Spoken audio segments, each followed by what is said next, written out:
Hello, hustlers. Welcome to Hustling Hard here at Pretty Women Hustle Magazine, where we have men that hustle too. I'm your host, El Renee Chubb, and today I am super excited because we are here with an amazing gentleman who is coming for that number one spot on Netflix, currently holding number two. We are talking to, Number one now. oh, it's number one? Ah! Number one. Okay, then see, look at God, look at God.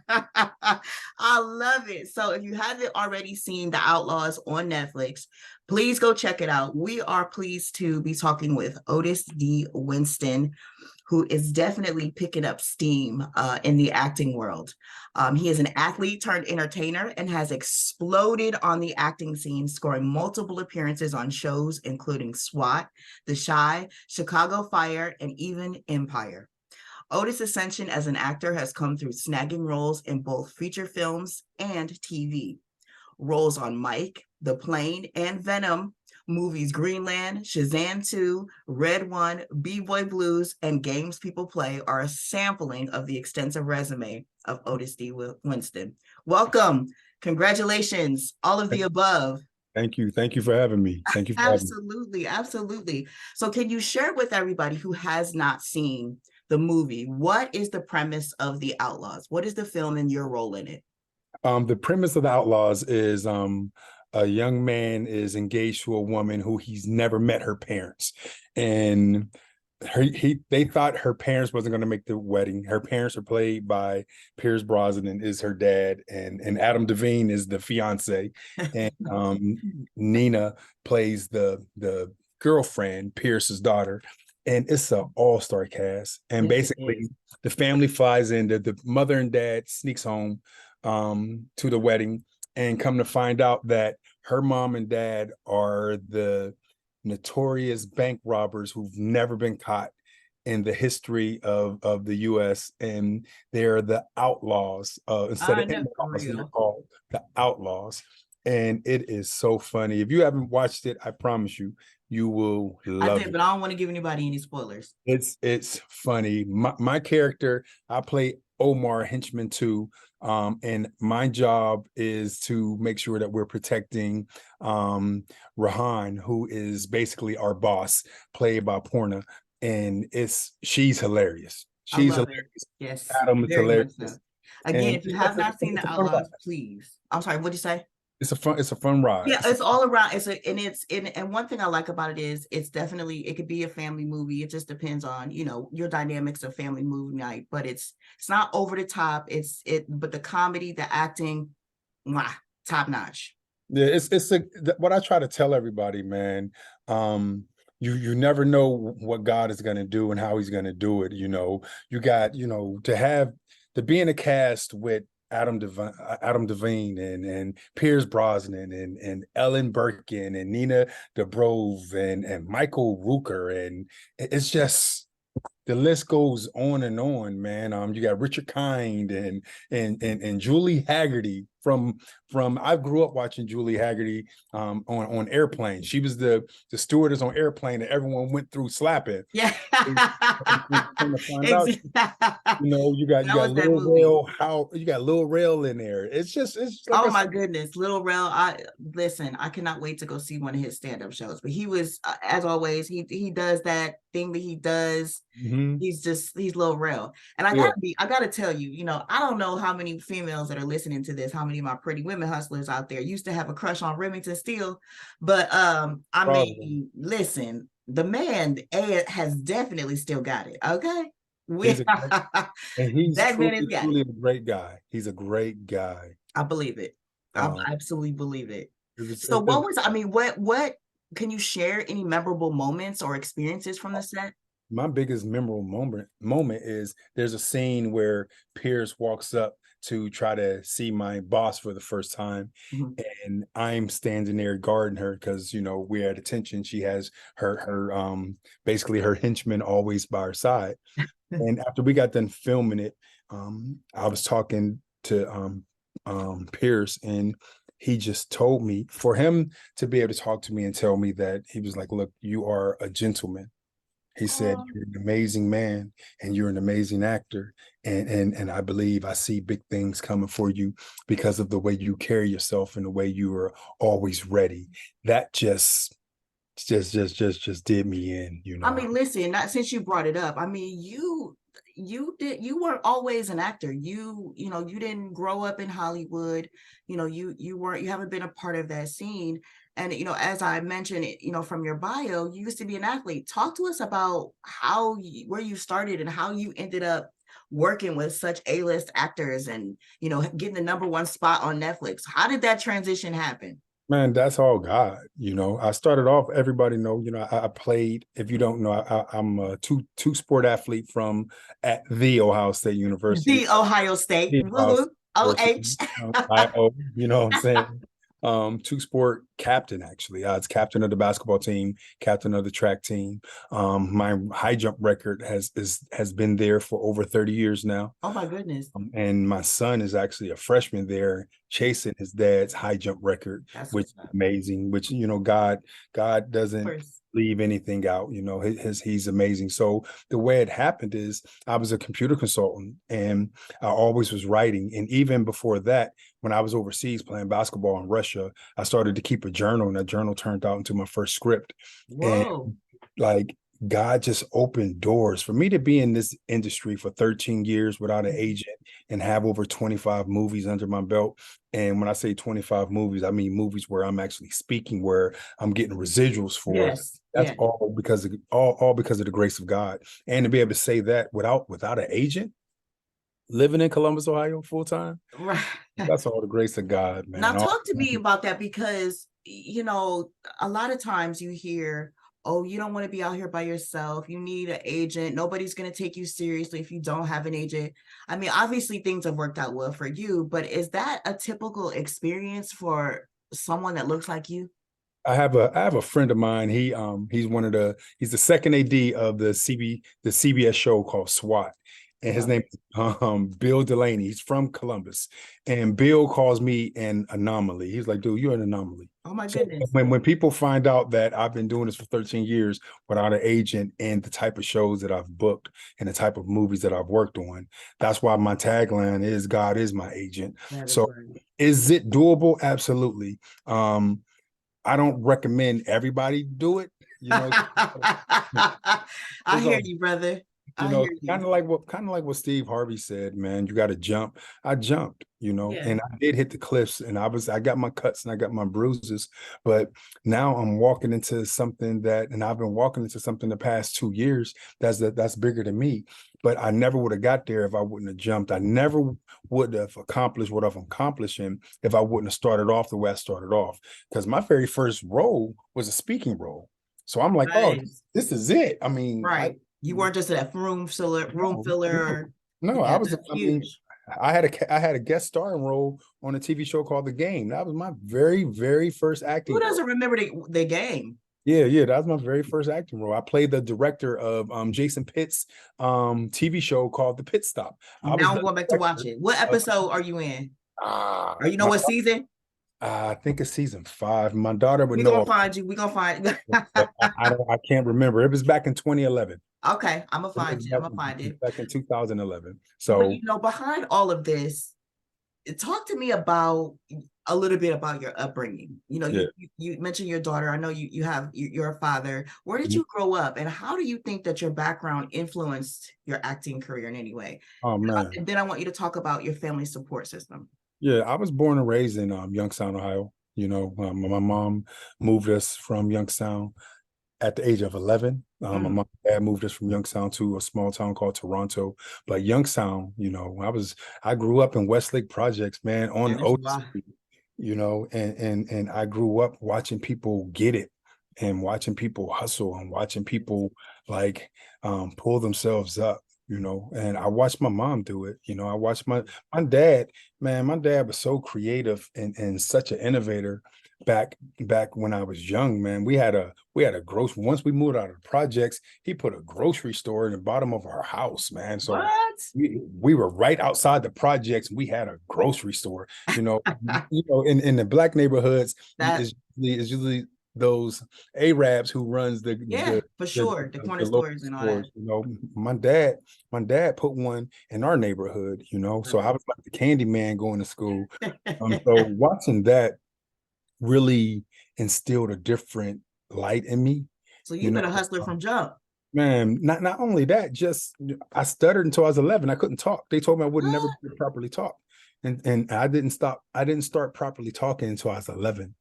I stopped stuttering at the age of 11. My stutter was bad. But Like, look at Joe Biden. I mean, he stuttered for, I mean, he's that, I yeah, mean, it it happens. I mean, people, I mean, I'm in great, I'm in a great like category of great people who started off with stutter. You got James Earl Jones, you got Yep. Moses from the Bible, you got Joe Biden. There's so many others. Steve Harvey I stuttered. didn't know about Steve Harvey. Yes, Steve Harvey stuttered. They told him that's why when he told the people he wanted to be in television, his teacher laughed at him. And I understand. People Okay, yeah. laughed at me and told me I'd never be able to do it. But I graduated from the Ohio State University with a communications degree. So everything I went through built me. It Yeah. fortified me. Yeah. It It's just made me layer upon layer upon layer upon layer layer. upon layer. It made me want it more, man. Yeah. I tell people I don't care how famous I get. This is one thing I always do. One, I'm not self-made, I'm God-made. Yes. I've always give God the glory and the praise for everything that's happened in my life. Two, I'll always be humble Mm-hmm. because it can go away just like that. And three, Absolutely. I'll always be hungry. I would never be satisfied with what I have Yeah. because I know what it's like to not have. And I never want to go back to not having. So I work like I don't have. And even more so than that, than just not having it, when you walk in your truth, you know that there's a greater purpose for you Yeah. here. So, you already know that complacency is not your friend. No, And you know it in your spirit. It's a absolutely. part of you, a part of your DNA and who you are. So yeah, Absolutely. kudos to you, man. So I want to talk about some of the other stuff, that other projects that you've been in. Mhm. I know I mentioned a few of them in the beginning, but talk to me about some of your favorites and why the roles spoke to you as an individual.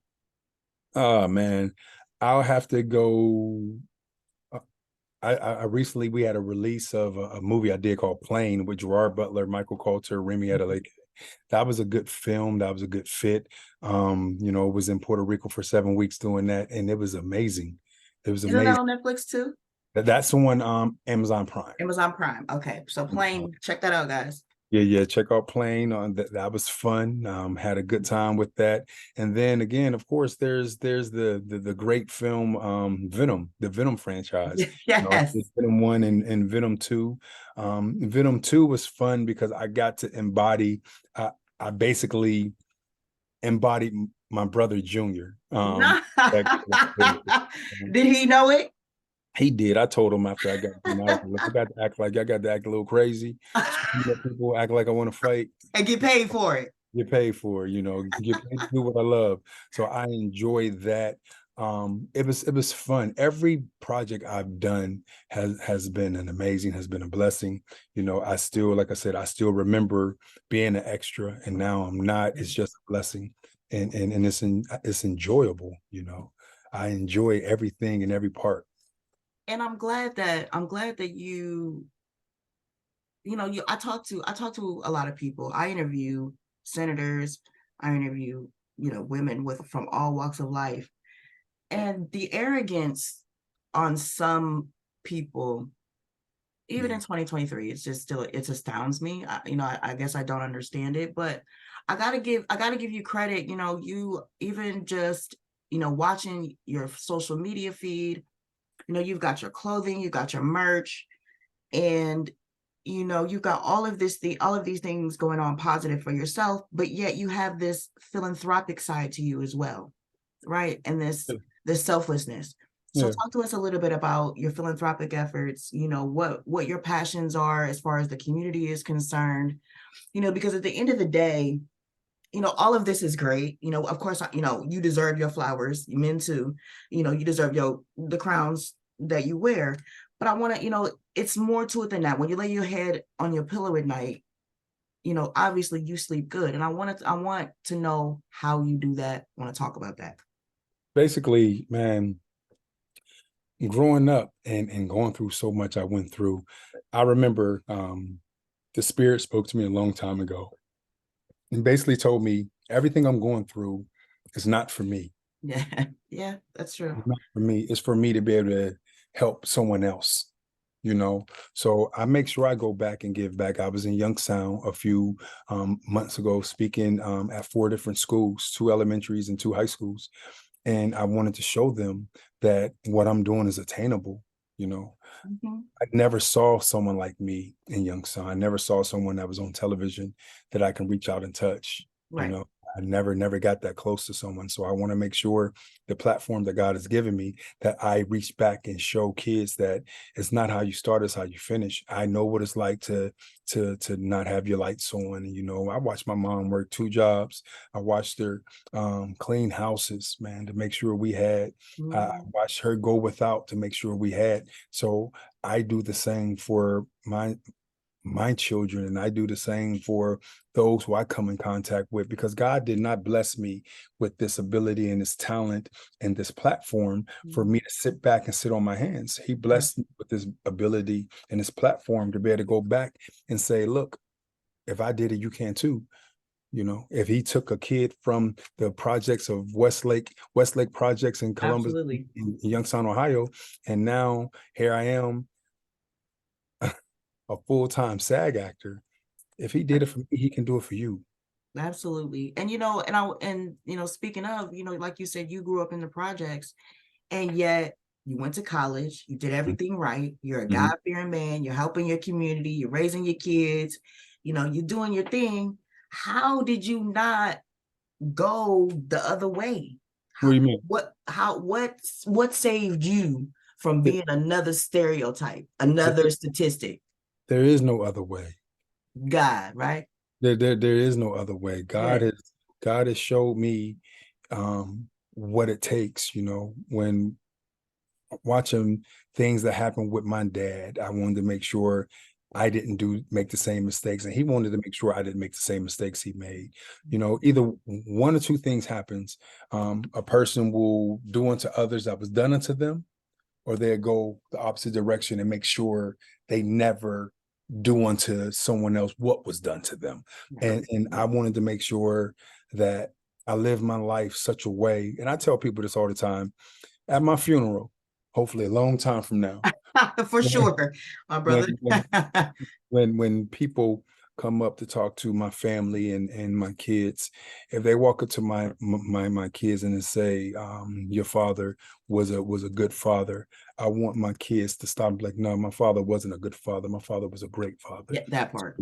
It's them. It was. I always told myself. People were like, "Why didn't you move to L.A.? You should have moved to L.A." Mhm. Oh, well, I couldn't move to L.A. We had custody over our kids, so I Right. couldn't move to L.A. And one of the biggest reasons why is I never wanted to be the reason that my kids would have to sit on somebody's couch and talk about their problems because their dad left. Yes, to pursue his dreams. Absolutely, I never wanted to be a reason that they had to like deal with childhood trauma because I left. Yeah. So I had to decrease, allow God to increase so I can impact. And that's Right. what people don't realize. The only way you impact is by you decreasing. I decrease, he Mhm. increase, and he impacts my life to where I impact others. I need you to say that again, my brother. I said, I asked God for me, and so what happened is I decreased. I allowed him to increase in my life. And when he increased in my life, his increasing impacted me to allow me to impact others. Okay, I just wanted to make sure the folks in back heard you. um, I want to know. I done lost my train of thought now. I'm so sorry. Let me go back to and get my sense. Oh, I want to give you an opportunity because with everything going on, as an actor, with the writer's strike right now, I want to give you an opportunity to send a message to the writers that's on strike right now. As an actor on the other side, do you plan on joining them when they do, when Oh, SAG? we've already joined them. I already put it out on my page that I stand with the I act. I mean, love it. with the writers. What's crazy now is today we find out if we're gonna strike. That's what I figured. It's just it's unity. It's Yeah, unity. You know, I have no voice if I have nothing to read, to study, the that part. slides, the scripts. I have no voice. Yes, I do write my own stuff. I do, Mm-hmm.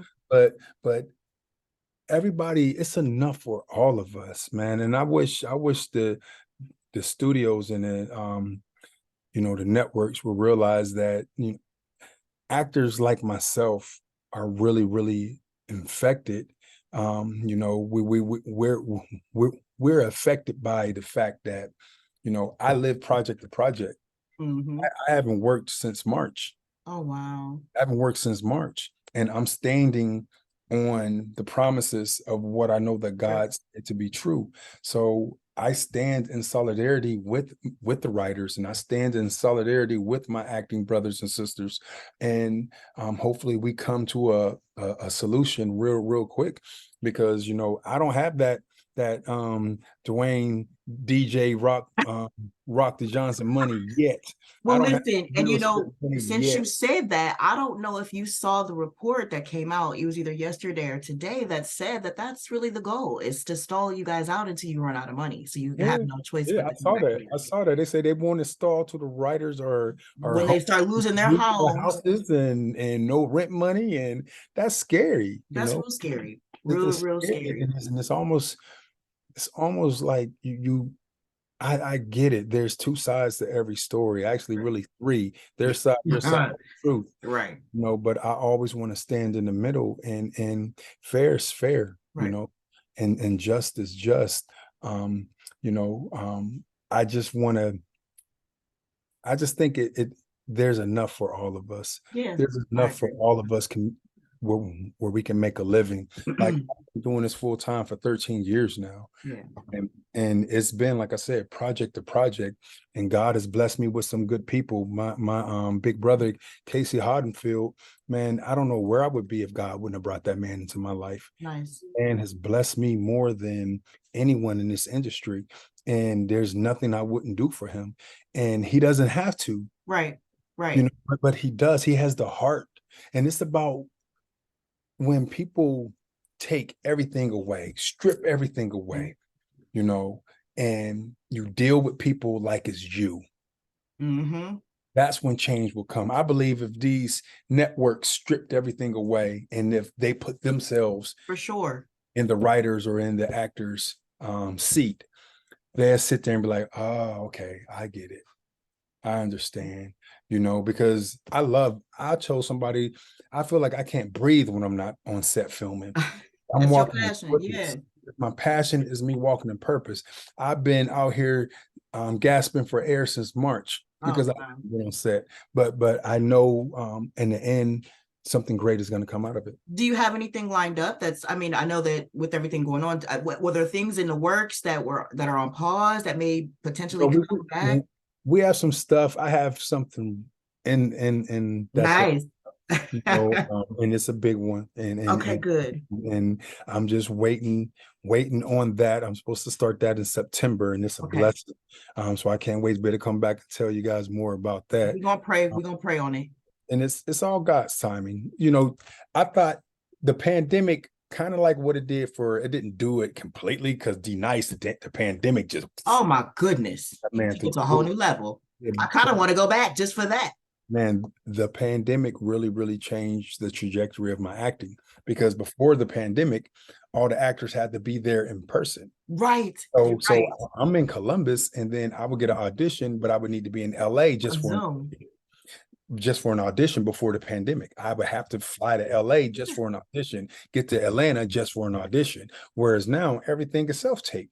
And once that happened, I booked 5 projects in a row, because now it's an even playing field. Yes, it is. It It's is. playing field. And I believe this strike is gonna put me further where I'm supposed to be. That's just what I'm praying. And then I already know what God has spoken to me, and I already know what he said. And that's why I haven't stopped. You are definitely an inspiration. Do you have any final parting words for someone like yourself? Maybe not even, maybe they just have a passion for acting, but they have a regular 9 to 5. What any advice for them? Um, don't quit, you know. I say this all the time, and I remember when I had first got started, I had the pleasure of meeting Jamie Foxx, Nice. and and he told me something that changed my outlook on what I was doing. He told me he's never seen someone not make it who didn't give up. Mm, okay. And I have stuck that has stuck and rang in my head year after year after year, because it gets tough, especially being in Ohio. For me, it gets tough, but it gets tough, period. Whatever you want to do, it gets tough. Just because it didn't happen now doesn't mean it won't happen. Me growing up with a stutter, that was God preparing me for life. You know, I, Yes. I got an autobiography that I got coming out soon that we're going to Okay. start writing. And the title of that autobiography is, so when you guys hear it and see it, you'll be like, oh, Are the you next self-publishing? self-publishing. And Nice. Congratulations. so I'm excited about it. But I would just tell people, just because it's not happening now doesn't mean it won't happen. Mhm, Timing is everything. mhm. His timing is ultimate. So stay and keep pushing and don't give up. Don't let that 9 to 5 cripple you, but Mhm. but position yourself. Always be good to people, always listen, and always be willing to learn. And I mean, for me, I pray, I meditate, and I envision what I want, and I'm thankful and grateful, and then I walk like I have it. You manifest and believe it and put it out in the universe. I love that. I do the same thing. I love it. Now, I've been looking at your left hand. I didn't notice a wedding ring, and we have mostly women here. So I need to ask, are you on the market, Mr. Otis D. Winston? I am not All on. right. Well, we're going to let that one go. Congratulations to the lucky lady. You pretty women hustlers, back down now. It's been a pleasure talking to you, Otis, and I wish you much, much success in your walk Thank you. journey. And I'll Thank see you you, around the city, okay? ma'am. All right, my brother. All God right. bless. Blessings.